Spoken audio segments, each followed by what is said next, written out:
কেউ কেউ আগে হয়তো চায়ের ব্যবসা করতেন, এখন তারা কেউ কেউ হয়তো সিঁদুরের ব্যবসা করছেন। আগে গরম চা বিক্রি করতেন, এখন গরম সিঁদুর তাদের রক্তের মধ্যে দিয়ে বয়ে যাচ্ছে, সেই সিঁদুর বিক্রি করবার জন্য একেবারে উত্তরবঙ্গের আলিপুরদুয়ার পর্যন্ত ছুটে আসছেন। কিন্তু আমার বক্তব্যটা হচ্ছে যে এইভাবে মানুষের মধ্যে বিষ ঢুকিয়ে দেওয়ার চেষ্টা করবেন না। মানুষের মধ্যে বিষ ঢুকিয়ে দিয়ে, ধর্মীয় বিষ ঢুকিয়ে দিয়ে মানুষে মানুষে বিভাজন তৈরি করবার চেষ্টা করবেন না। উন্নয়নের প্রাথমিক ব্যাপারটা হচ্ছে একটা সুস্থ সুন্দর সমাজ গড়ে তোলা।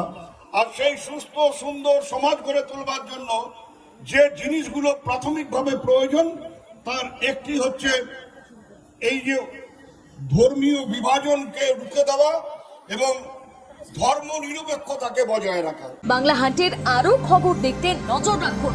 বাংলা খবর মানেই বাংলা হান্ট।